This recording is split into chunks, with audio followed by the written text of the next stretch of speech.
사도행전 102번째 이번 생은 틀렸습니다. 좀 다소 기묘하지만 이 제목으로 말씀을 나누겠습니다. 여러분, 바울 간증에는 특징이 있습니다. 이전과 이후, 그때와 지금, 이런 식으로 대조법을 사용해서 뭔가 자신의 이야기든 전하고자 하는 논지를 전한다라는 겁니다. 우리 에베소서 2장을 보여주실까요? 그때에, 그죠? 과거를 얘기합니다. 너희는 그리스도 밖에 있었고 이스라엘 나라 밖의 사람이라. 약속의 언약들에 대해서는 외인이요 세상에서 소망이 없고 하나님도 없는 자이더니. 자, 그때에, 예수님 믿지 않을 그때. 자, 그리고 13절, 이제는 전에 멀리 있던 너희가 그리스도 예수 안에서 그리스도의 피로 가까워졌느니라. 자, 비교하죠. 그때와 이제는. 자, 5장 8절도 보여주세요. 너희가 전에는 어둠이더니 이제는 주 안에서 빛이라. 빛의 자녀들처럼 행하라. 자, 오늘 작은 로마 제국이 앞에 있다고 말씀드렸습니다. 왕도 있고 총독도 있고 천부장들이 있고 관료들이 있는데, 그들에게 자신의 간증과 복음을 전하는 바울의 방식도 이런 구조로 한다는 겁니다. 자, 18절을 읽어보겠습니다. 시작. 그 눈을 뜨게 하여 어둠에서 빛으로, 권세에서 하나님께로 돌아오게 하고, 죄사함과 나를 믿어 거룩하게 된 무리 가운데서 기업을 얻게 하리라 하더이다. 아멘. 자, 보시면 잘게 쪼개면 한 6개 정도가 나옵니다. 눈을 뜨게 하여, 이 말은 그전에는 눈이 감긴 거죠. 이제는 눈이 떠졌다라는 겁니다. 보지 못했다, 이제 본다라는 것입니다. 두 번째, 어둠에서 빛으로. 자, 전에는 어둠 속에 있었지만 이제는 빛 가운데 내가 있다. 세 번째, 사탄의 권세에서 하나님께로.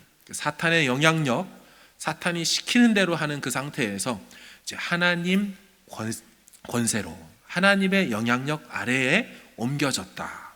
자, 네 번째, 죄 사함과. 그러니까 이전에는 죄 있는 상태였죠. 그렇지만 지금은 죄가 사해진 상태. 죄인이 아니라 이제는 의인이 되었다라고 비교하죠. 다섯 번째, 나를 믿어. 이전에는 불신자예요. 믿지 않는 상태. 이제는 신자요, 믿는 상태가 되었다는 거예요. 마지막, 기업을 얻게 하리라. 이전에는 기업이 없던 자, 천국이 없던 자. 하지만 이제는 그 기업을 받을 자, 기업이 얻어질 자. 그러면 정리해보면 바울의 이전 상태와 지금의 상태가 저 한 구절에 막 비교되고 있습니다. 여러분, 그렇다면 이전의 상태의 실제적인 바울의 모습은 어땠을까요? 오늘 본문에 바울의 입으로 직접 말하는 과거 행적이 나옵니다. 자, 9절과 10절을 좀 읽어보겠습니다. 시작.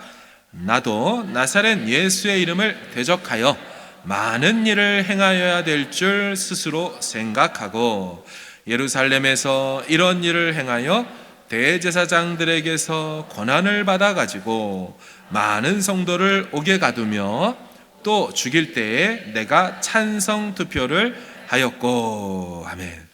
여러분, 지금 이 9절과 10절에서 말하는 바울의 예전 모습은 사도행전에 총 3번의 바울 간증이 나온다 그랬죠.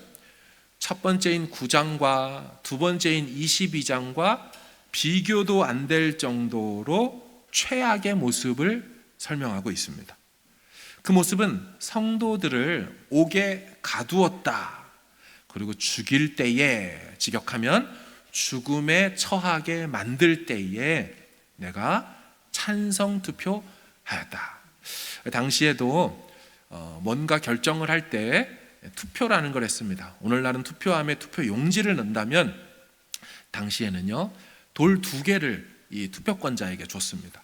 하나는 검정 돌, 하나는 하얀색 돌입니다.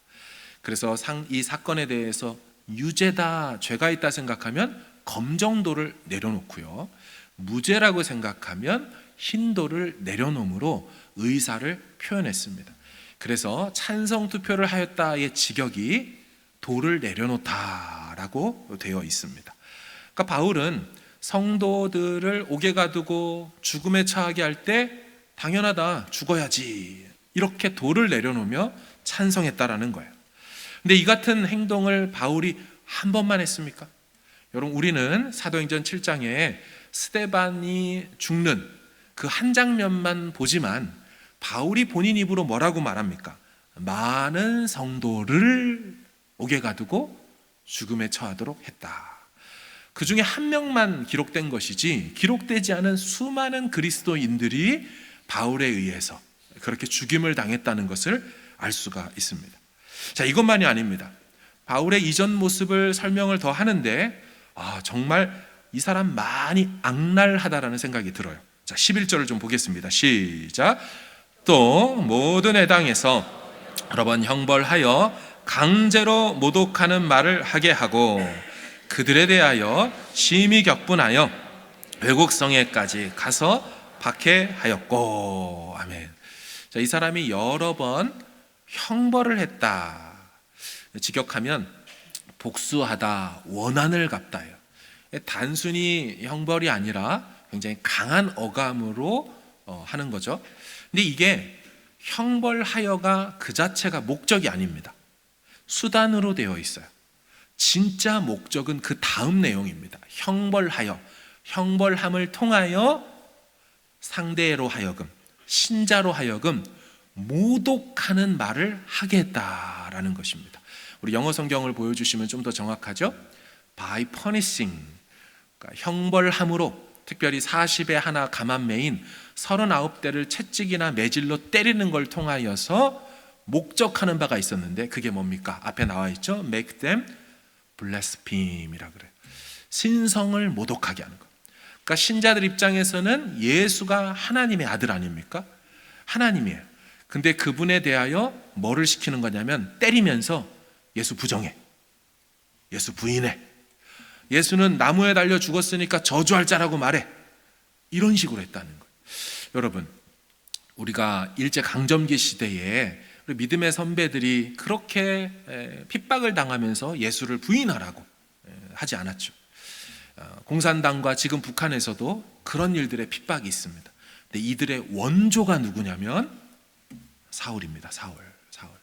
이 사람이 그런 식으로 아주 악랄하게 아주 핍박하면서 예수를 욕하도록 그렇게 했다라는 것입니다. 게다가 오늘 본문에 보시면 계속 보여주세요. 강제로라고 되어 있습니다. 강제로. 그 전 본문입니다. 네. 강제로. 이것도 의역된 건데 이게 아난카조라는 헬라어 단어가 미완료로 되어 있어서 반복, 계속, 지속을 말합니다. 그러니까 모독하는 말을 한 번만 하라고 한 게 아니라 때리면서 계속 시도했다는 거예요. 그걸 강제로 해라고 이제 번역을 한 거죠. 자, 근데 이게 시도했다라는 뜻이기 때문에 사실은 성공하지 못했다라는 걸 함의하고 있습니다. 예수 믿는 사람 보고 예수를 저주할 자라고 부인하라고 욕하라고 했지만, 시도를 여러 번 했지만 그 뒤에 성공하지 못했던 거예요. 자, 그 다음 심히 격분했다. 그럼 바울 입장에서 사울 시절에 예수는 이단 중에 괴수인데 아주 저주받아서 죽은 자인데 그 존재를 위인 정도로 여기는 게 아니라 하나님으로 여기고 그 존재한테 예배해야 된다고 하니까 아니라고 해가지고 그 사람을 막 때려가면서 협박을 했는데 이 사람들이 끝까지 뭐 했다는 거예요? 예수를 인정하는 거예요. 절대 부인하지 않는 거예요. 그러니 이 사람 마음, 바울 마음이 어떻게 됐다는 겁니까? 화가 일어납니다. 이렇게까지 했는데 말을 안 들어? 굴복하지 않는다고? 계속 저항한다고? 그래서 이 단어의 뜻이 미친 듯 날뛰었다, 이런 뜻을 갖고 있어요. 막 화가 머리끝까지 나가면서 감당이 안 되는, 안 되겠다. 그래서 외국 성에까지 가서 박해했다. 이 성은 도시 성자죠. 다른 나라의 도시를 막 찾아다닌 거예요. 실제로 바울은 지금 다메섹만 간 게 아닙니다. 유대와 사마리아와 갈릴리뿐만 아니라 유대 동편에 있는 수리아와 나바테아라는 그런 나라까지 돌아다녔던 것으로 약자들은 말합니다. 자, 그러면서 12절 보여주세요. 그 일로 대제사장들의 권한과 위임을 받고 다메섹으로 갔다. 공신력을 얻어서 합법적 권한을 가지고 이제 사람들을 잡아 죽이려고 하는 겁니다. 질문입니다, 여러분. 이 사람이 돌아올 소망이 있습니까? 확률이 있겠습니까? 만약 우리 중에 이 정도로 교회 다니는 사람을 핍박하는 사람이 저 세상 가운데 있다고 생각해 보세요. 그 사람에게 용기 내서 가서 교회 좀 잠깐 나와보라고 해서 이 사람이 교회 왔다고 쳐봐요. 그럼 그 사람을 앉혀놓고 소고기 미역국 끓여주면 미역국이 진하네요 이러면서 마음을 열어서 나 예수 믿겠습니다 하겠습니까? 앉혀놓고 좋은 말 칭찬해주고 격려해주고 어르고 달래고 회유한들 이 정도의 사람이 돌이켜서 돌아온다? 이거 안 될 말입니다. 거의 가능성이 제로예요, 제로. 저 반대 끝까지 그냥 예수를 나 관심 없어 이게 아니에요. 이 사람은 아예 반대 끝으로 달려가면서 이게 하나님의 뜻이라는 거예요. 이게 신의 뜻이래요.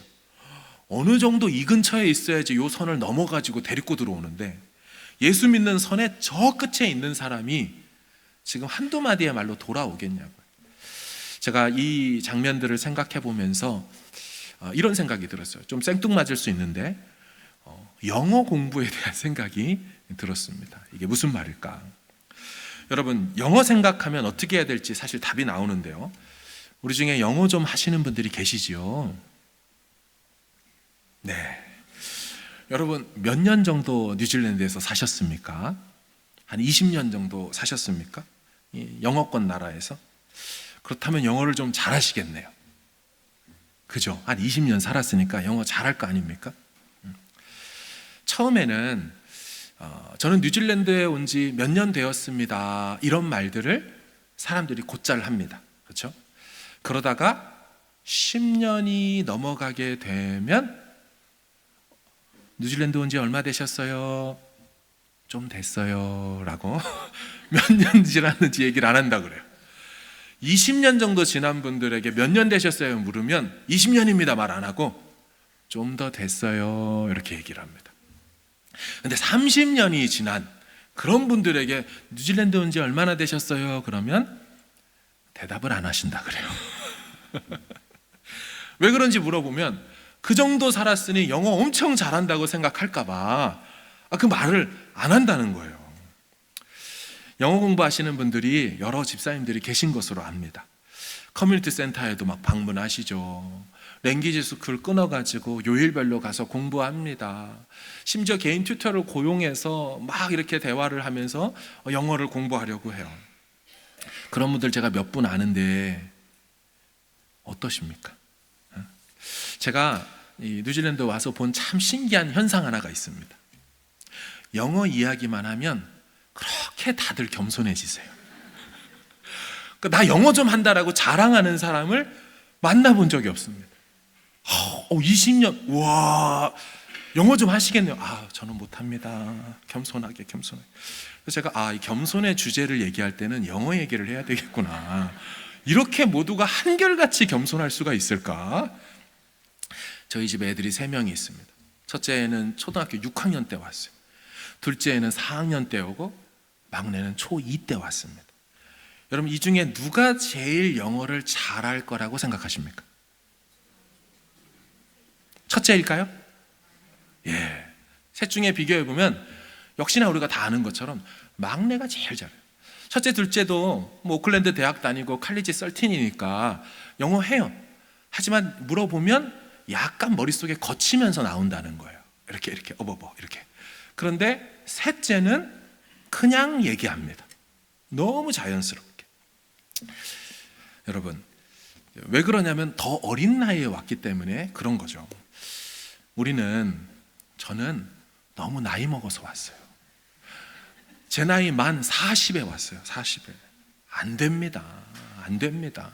물론 35살에 미국에 유학 가기 위해서 영어 공부했어요. 35살에 하니까 그때도 너무 늦게 영어를 했습니다. 그렇다고 우리가 공부를 전혀 안 하다가 영어 한 겁니까? 아니죠. 우리 어린 시절에 다 영어를 했어요. 어떤 영어를 했어요? I'm a boy. You are a girl. I'm fine. Thank you. And you? 우리 이런 거 했어요. 여러분, 이런 걸 영어라고 배웠으니까 지금 이렇게 된 겁니다. 누가 그러더라고요. 자기가 살면서 한 번도 이 문장을 써본 적이 없대요. 그죠? 누가 사람을 만났는데 거기다 대고 나는 소년입니다. 당신은 소녀이군요. 감사합니다. 괜찮습니다. 심지어 우리는 막 길 가다가 넘어져가지고 막 다치고 막 아픈데도 키위 사람이 도와주려고 그러면 I'm fine, thank you. 아프고 막 저리고 쓰리고 막 이런 말들을 표현을 잘 못해요.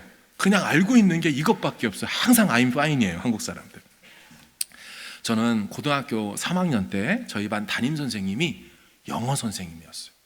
아무래도 고3 중요할 때 담임이 영어 선생님이니까 얼마나 좋은 기회고 찬스이겠어요. 근데 그 담임 선생님이 영어를 어떻게 가르치셨냐면 비슷한 혹은 비교할 만한 이라는 영어 단어가 있습니다. comparable 이라는 비슷한, 비교할 만한 comparable. 이걸 선생님이 교과서를 피시고 항상 우리 반 아이들한테 다 따라 읽기를 시킵니다. 자기 영어를. 깜빠라볼. 완전 일본식 영어입니다. 깜빠라볼. 그 어린 마음에 영어를 잘 모르는데도 그 얘기를 딱 듣고 와, 저게 영어인가? 저게 무슨 말인가? 그래서 1년에 한 번씩 전교 체육대회를 합니다. 반별로 티셔츠를 맞춰서 입는데 저희는 하얀 티에 깜빠라볼 이렇게 적었어요. 한글로 깜빠라볼 이렇게 적었어요. 그걸 계속 따라했어요. 선생님 막 자신 있게 계속 일본식 영어로 읽어주시는 거. 저는 나중에 유학을 가야 된다는 걸 알고 영어를 잘해보려고 이런 것까지 해봤는데요. 혹시 여러분 영어 공부하면서 영어 사전을 베고 자본 적 있습니까? 그 마음의 이 깊은 곳에 혹시나 이거를 베고 자면 단어가 들어올까 싶어서 말도 안 되는 방식으로 베개를 뱄어요. 또 누가 그러더라고요. 꿈을 영어로 꾸는 순간이 오면 그때는 어느 궤도와 이 수준으로 올라온 거다. 딱 이 얘기 하더라고요. 그래서 맨날 자면서 이어폰 끼고서 영어를 들으면서 자고 듣다 깨고 막 이랬어요. 그러던 어느 날 제가 영어로 꿈을 꿨습니다. 와, 막 꿈인데 영어로 막 얘기하고 막 이러고 있는 거예요. 꿈에서 깼는데 너무 기쁜 겁니다. 와, 드디어 말로만 듣던 그 수준이 되었구나. 꿈에서 깨니까 한국 사람이 되었어요. 다시 한국말을 하지 영어가 안 되는 거예요. 꿈에서만 뭐라 했던 거죠. 제가 토플 시험을 볼 때 왜 영국 배경은 IELTS를 보지만 미국 쪽을 가려면 토플을 보지 않습니까? 토플을 보면 IBT라고 해서 인터넷 베이스드 테스트 해서 컴퓨터에 이제 연결을 해서 인터넷으로 시험을 봅니다. 내 영역을 봐요. 그 중에 제일 한국 사람이 안 되는 게 스피킹입니다. 스피킹. 헤드폰을 쓰고 마이크가 달려서 질문하고 뭐 한 거에 답을 해야 되는데 이게 입이 안 떨어지는 겁니다. 말이 안 되는 거예요. 하다 못해서 이런 생각까지 해봤어요. 그냥 확 방언을 해볼까? 혹시 하나님이 영어로 터트려 주셔서 정답을 말하게 하셔서 토플 점수가 나오게 하여 대학 들어가게 하지 않을까? 신학교? 이런 말도 안 되는 어처구니 없는 생각. 제가 해봤어요. 컴퓨터를 앞에 두고 입을 딱 용기 내서 딱 꺼냈는데 저 따올라 중국식 말이 나오지 영어가 안 나오는 거예요. 야, 이거 중국어 능력 시험을 봐야 되나? 사랑하는 여러분, 아마 각자에게 이런저런 에피소드들이 있을 거라 생각합니다. 우리끼리 이런 얘기를 막 하잖아요. 막 나는 이랬다, 너는 그랬냐, 난 이것까지 해봤다 막 하다가 그 이야기의 결론이 어떻게 납니까? 아유, 애들은 금방 해. 이렇게 되죠. 나이가 어릴수록 금방 해.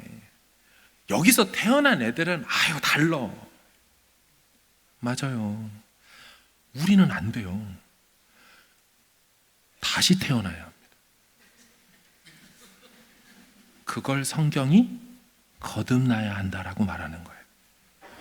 바울 같은 사람 절대로 안 바뀌어요. 절대로 안 돌아온다고요. 여러분 이런 생각까지 해봤어요. 여러분 제가 여기서 40살에 왔으니 30년간 사는 거예요. 자, 지금 40살에 와서 70세 되신 분 생각해 보세요. 제가 70세가 된 저와 30년의 절반인 이 땅에서 태어난 15살 된 애랑 이렇게 대화하면 누가 영어 잘할까요? 30년 된 제가 잘하겠습니까? 절반밖에 안 되지만 이 땅에서 태어난 애가 잘하겠어요? 얘가 잘해요. 비교가 할 수 없어요. 무슨 말입니까? 여러분, 우리의 죄된 육체는 절대로 하나님의 뜻을 따라 살지 못해요. 하나님의 뜻을 행하지 못해요.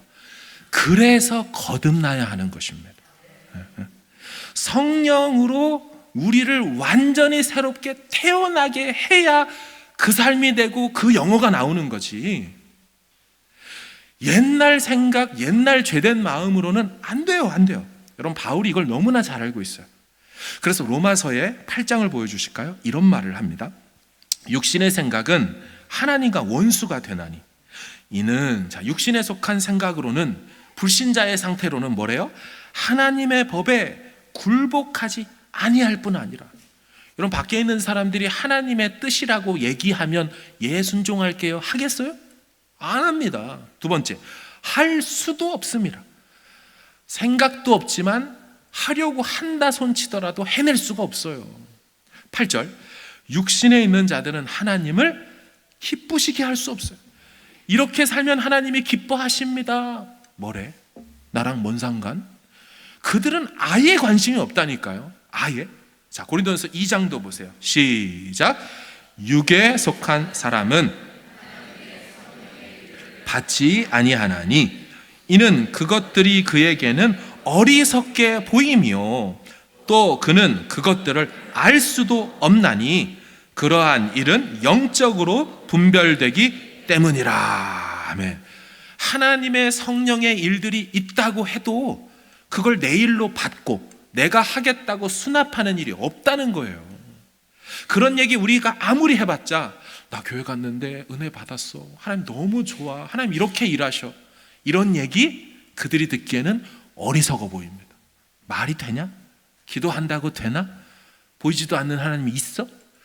그들은 아무리 해도 안 된다는 거예요. 또 그것들을 알 수도 없어요. 그러니까 우리 죽을 몸으로는 성령을 쫓아 사는 것이 원천적으로 불가능하다는 것입니다. 다시 태어나야 한다라는 거예요. 마치 우리가 영어를 잘하려면 이 땅에서 다시 태어나야 가능한 것처럼 말이죠. 여러분 요즘 세상에 이런 말이 있습니다.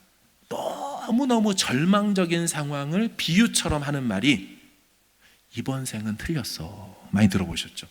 예능이라든지 한국 TV에 이번 생은 틀렸습니다. 돈 벌고 부자 되기에는 아무리 복권을 긁어봐도 안 되니 이번 생은 틀렸다는 게 절망적이다라는 걸 말하는 요즘 시대 애들 말이에요. 우리 기독교식으로 말하면 이 죽을 몸으로는 안 되는 거예요. 그래서 다시 태어나야 된다라는 게 성경이 말하는 복음의 메시지인 것입니다. 여러분 하나님이 영이시잖아요. 그러니까 하나님은 영이시니 예배하는 자가 영과 진리로 예배할 수 있다라고 말을 해요. 여러분 영이신 하나님, 우리 육안으로 안 보여요. 그러니까 밖에 사람들 보고 하나님 섬기라면 안 보여서 못해요. 그 영이신 하나님을 우리가 인지하고 감지해서 이분이 하나님이구나를 알게 되려면 죽은 영으로서는 안 됩니다. 죽어 있고 시체 있고 느끼지도 못하고 동태처럼 가만히 있는 죽은 영이 하나님의 영으로 아무리 일을 하신다고 해도 감지가 되겠어요? 인지가 되냐고요. 그래서 예수의 영인 성령을 우리 안에 보내시사 성령이 죽은 우리 영을 깨우시는 거예요. 살려내시는 거예요. 감각을 느끼게 하시는 거예요. 그래서 깨어난 우리의 살아난 영이 비로소 영이신 하나님이 있음을 느끼게 되고 그분이 우리에게 말 걸어 오심을 듣게 되고 그리고 나서 그분과 소통하며 기도하며 그분 뜻대로 살려고 닮으려고 하는 일들이 이루어지는 건데 그게 우리 편에서 어떻게 표현되느냐? 예수가 믿어져요. 교회 갈게요. 이상하다. 왜 예배 드리는데, 찬양 드리는데 눈물이 나지? 왜 저 말이 나한테 하는 말씀으로 들리지? 나 원래 이런 사람 아니었는데 내가 왜 매주 교회를 나오고 있지? 왜 이런 대화에 나도 느끼는 바가 있어서 동참하지? 이게 성령이 죽은 우리 영을 깨우니까 비로소 그분을 느끼고 알고 그분을 향해 가는 신앙의 여정이 출발할 수 있게 되었다라는 것입니다. 여러분, 근데 문제가 있어요. 성령이 오셔서 죽은 우리 영은 깨웠거든요. 그래서 저게 하나님의 뜻이고 저렇게 하면 하나님이 기쁘시겠구나를 소망하며 열망하며 가긴 가는데, 이 몸이 말썽입니다. 새벽기도 가야지, 성경 읽고 주님 뜻대로 순종해야지. 근데 이 몸이 말을 안 들어요. 이 몸이 여전히 죄성 가득한 육신의 몸이에요. 영은 주님을 만났는데, 주님을 알게 됐는데 육체가 아직 온전하지 못한 그 모습이에요. 자, 이걸 비유로 따질까요? 여러분, 한국에서 우리가 살다가, 저처럼 40년을 살다가 뉴질랜드로 왔어요. 시간이 지나고 조건이 맞자 영주권을 받았고, 시민권도 받자 그래서 시민권을 받았어요. 자, 그럼 저는 신분이 바뀌었어요. 국적이 바뀌고 패스포트가 바뀌었어요. 그러니까 그 시민권을 받는 그날 갑자기 영어가 터집니까? 시민권을 받고 영주권을 받고 이 땅의 시민으로 살 수 있는 합법적인 거를 얻으니까 바로 내 삶과 내 환경이 갑자기 막 빵 먹고 싶고 김치 싫고 영어가 막 나오고 그래 됩니까? 똑같아요. 우리의 신분은 땅에 속하지 않고 이제 하나님에게 속했어요. 하늘에 속한 시민권을 가졌어요. 우리 하늘 시민권 우리의 영적 시민권 꺼내보면 천국 시민권자라고 나와요. 영주권자로 나와요. 영원히 거기 살 수 있어요. 믿으십니까? 그런데 뭐가 문제냐면, 시민권을 받았는데 아직 내 몸이 한국 사람인 거예요. 아직 내 몸이 죄성 영향을 받고 있어요. 이게 우리의 문제예요.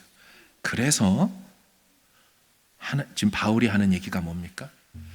이 안 되는 죽을 몸을 그날에 그리스도께서 이 땅에 다시 오실 때 새 몸으로 덮여주신다라고 말하는 거예요.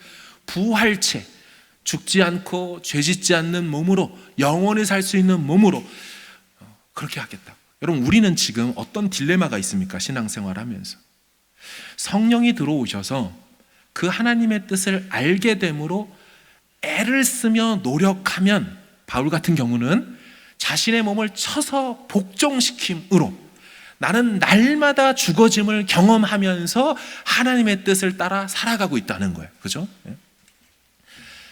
근데 옛날에는 어땠습니까? 아예 그런 생각 자체를 못했죠. 이제 성령이 들어와서 그것을 하게 돼요. 근데 이 몸을 가지고 천국에 들어가 버리면 어떤 문제가 생깁니까? 천국에서도 계속 끙끙댈 거예요. 천국 백성답게 살아야 되는데 왜 안 되지? 이럴 거예요.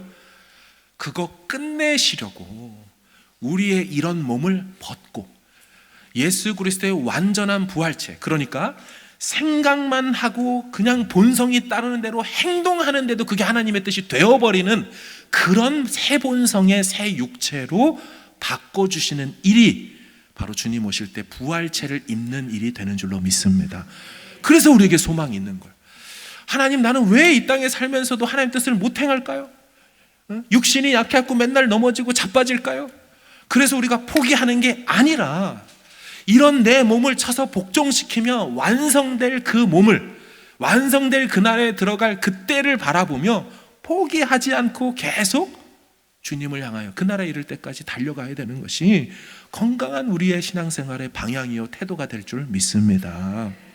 여러분, 사도 바울이 이런 얘기를 합니다. 자, 우리 26장의 6절 7절을 좀 보겠습니다. 시작.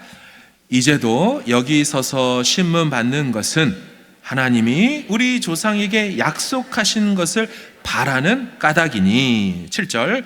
이 약속은 우리 12지파가 밤낮으로 간절히 하나님을 받들어 섬김으로 얻기를 바라는 바인데, 아그리빠 왕이여, 이 소망으로 말미암아 내가 유대인들에게 고소를 당하는 것이니이다. 아멘. 자, 바울이 하나님이 우리 조상 유대인들에게 약속하신 것을 바라고 있다. 그리고 이 약속은, 이 소망은, 얻기를 바라는 것은 계속 이런 표현을 쓰면서 뭐로 귀결되고 있냐면 그게 부활이에요. 부활. 좀 더 볼까요? 22, 23절을 제가 읽겠습니다. 하나님의 도우심을 받아 내가 오늘까지 서서 높고 낮은 사람 앞에서 증언하는 것은 선지자들과 선지서예요. 모세가 율법서예요. 선지서와 율법서에서 반드시 되리라고 말한 거, 나 그거 전하다가 잡혀왔고 신문받습니다. 자, 그럼 그게 내용이 뭡니까? 23절. 곧 그 내용은 그리스도가 고난을 받으시지만 죽은 자 가운데서 먼저 살아나시고, 먼저라는 뜻은 뭡니까? 이후에 그리스도 안에 잠자는 우리도 다 이후에 살려낼 거라는 그것을 선지서가 말하고 율법서가 말한다라는 거죠. 호세아서와 다니엘서와 이사야서와 에스겔 37장의 마른 뼈 환상으로 수없이 선지자들을 통하여 죽음이 끝이 아니라 다시 3일 만에 부활하고 일으켜질 것이다 라고 말하는 그거를 바울이 말하고 있어요. 여러분, 바울 복음의 핵심은 부활이에요. 부활. 자, 이 바울이 말한 얘기를 사도행전 전체로 잠시 볼 텐데 우리 2장을 가보세요. 자, 그 약속이 나옵니다. 베드로가 이르되 너희가 회개하여 각각 예수 그리스도의 이름으로 세례를 받고 죄사함을 받으라. 그리하면 성령의 선물을 받으리니 라고 되어 있는데, 이 뭐뭐의라는 제네티브 헬라어는요, 성령 곧 선물이란 뜻이에요. 그러니까 성령이라는 선물을 받을 것이다. 자, 다음 구절 39절. 그것을 이 약속이라고 한 거예요. 자, 이 약속의 실체는 뭐냐? 성령이라는 선물을 보내주시고 너희들이 그 성령이라는 선물을 받을 것이라는 이 약속을 말하는 겁니다. 자, 그게 여러분 마가 다락방에서 2000년 전에 오순절 성령 강림으로 이루어진 줄로 믿습니다. 자, 그게 13장으로 또 가볼게요. 다른 약속이 나와요. 13장. 하나님이 약속하신 대로. 자, 하나님의 약속이 나오는데 그게 뭡니까? 이 사람의 후손, 다윗의 후손에서 이스라엘을 위하여 구주를 세우실 거라는 하나님의 약속이에요. 그러니까 하나님은 구세주를 보내주겠다라고 약속하셨고 약속대로 보내준 자가 예수다. 이게 바울의 복음이고 사도행전의 메시지예요. 자, 좀 더 볼까요? 32절. 우리도 조상들에게 주신 약속을 계속 받아온 그걸 너희에게 전파하노니. 33절. 곧 그 조상이 받은 약속이 뭐예요? 하나님이 예수를 일으키사. 이 에게이로라는 이 일으키사는 부활이라고 번역돼요. 하나님이 예수를 부활시킨다는 그 약속. 우리 자녀들에게 이 약속을 이루게 하셨다. 그리스도 안에서 우리도 다 부활할 거라는 약속을 받았다. 자, 23장 오늘 이제 앞에 있는 거죠. 6절. 바울이 그중 일부는 사두개인이요 다른 일부는 바리새인인 줄 알고 공회에서 외쳐 이르되 여러분 형제들아, 나는 바리새인이요 또 바리새인의 아들이라. 죽은 자들의 소망 뭡니까? 부활인 거예요. 부활. 그러니까 바울은 다른 것 때문에 잡혔고 신문 받는 게 아니라 복음의 핵심인 부활 얘기하는 거예요. 죽은 자가 끝이 아니라 죽은 자에게 소망이 있다. 우린 죽을지라도 소망이 있는데 다시 살고 부활체를 입는 소망이다. 이게 바울의 복음이죠. 마지막 15절 시작. 그들이 기다리는 바 하나님께 향한 소망을 나도 가졌으니 곧 의인과 악인의 부활이 있으리라 하매니이다. 아멘. 부활이 있다라는 거, 전능하신 하나님이 죽은 자를 다시 살리실 수 있다는 것을 못 믿을 것으로 여기면 안 된다는 거, 이게 바울의 복음의 핵심입니다. 여러분, 제가 아까 영어 얘기를 한 것처럼 또 하나가 주중에 생각이 났어요. 얼굴에 컴플렉스가 있는 분이 있습니까? 저는 청소년 시절에 거울 보는 거를 너무 싫어했어요. 어쩔 수 없이 거울을 보기는 하지만 거울을 이렇게 보고 있다 보면 제 얼굴을 보고 제가 마음이 상하는 거예요. 왜 이렇게 생겼을까? 왜 생기다가 멈췄을까? 이런 생각이 드는 거예요. 진짜. 그래서 거울을 잠깐만 보고 거울이 비치면 얼굴 확 이렇게 돌렸습니다. 보고 싶지 않아가지고. 그랬던 제가 예를 들어서 달라져야겠다 해서 돈을 열심히 많이 모았습니다. 그러고 나서 그 돈 가지고 성형외과를 간 거죠. 그래서 지금 이 코가 아니라 제가 AI로 만들어 오고 싶었지만 안 만들어 왔어요. 코를 어떡하게 세워요. 눈도 앞트임 뒤트임 해가지고 더 크게 만들어요. 그리고 눈썹도 싹 멋있게 문신하고, 그리고 피부도 이런 피부 말고 피부 박피를 쫙 다 이렇게 뒤집어 까요. 턱도 깎고 양악 수술해가지고 막 조정하고. 그럼 제가 그렇게 했더니 박보검이 될 수 있을까요? 그럴 줄 알았어요. 그럼 그렇게 돈을 투자하면 조인성이 되고 강동원이 되냐는 거예요. 여러분, 제가 뭐 다이어트가 최고의 성형, 제가 여기서 다이어트를 막 하면 그냥 빼짝 마른 이석재가 되는 거예요. 제가 제일 절망적인 상상이 뭔지 아세요? 그렇게 했다고 딱 쳤더니 머리 크기가 달라요. 그들은 머리가 조망만해. 그럼 이걸로 다시 만들려면 저는 이제 어디서부터 어디까지를 깎아야 되는 거예요. 뇌를 드러나야 돼요. 뇌를 드러내야 돼요. 그뿐만 아니라 키도 10cm를 이렇게 높여 만들어야 되죠. 어깨도 더 뻑 벌어지게 더 만들어야 되죠. 결론이 뭐냐? 다시 태어나야 돼요. 그런데 우리 집에서 다시 태어나면 안 돼요. 그 집에서 다시 태어나야 돼요. 그래서 하나님이 우리를 낳으셨다라는 표현이 있는 거예요. 우리가 죄된 육신의 집에서 사탄의 나라에서 다시 태어나는 건 억만 년을 다시 태어나도 아이고 의미 없다예요. 그래서 하나님이 내가 너를 낳았다라는 표현을 쓰는 거예요. 우리 안에 그 하나님의 형상을 넣어 놓으셔서 본성적으로 하나님을 닮게 하시고, 그날에 하나님 백성답게 하시려고 그분 안에서 우리를 낳으신 거예요. 이게 복음인 줄로 믿습니다. 말씀을 정리합니다. 우리 골로새서 1장 13절을 같이 읽어보겠습니다. 시작. 그가 우리를 흑암의 권세에서 건져내사 그의 사랑의 아들의 나라로 옮기셨으니. 아멘. 여러분, 이전의 나라는 흑암의 권세에 있던 나라예요. 국적이 거기였고 신분이 그 백성이었어요. 그런데 뭐라고 합니까? 그의 사랑의 아들의 나라로 국적을 바꿨어요. 신분이 변화되고 여건이 달라졌어요. 하지만 말씀드린 대로 몸이 말썽이죠. 이 말썽스러운 이 몸을 그날에 완전히 변하여 당신의 나라로 드리겠다라고 약속 주신 그분 바라보며 소망으로 신앙의 삶을, 이 영적 전투의 삶을 포기하지 않는 저와 여러분 되기를 주의 이름으로 축원합니다. 아멘.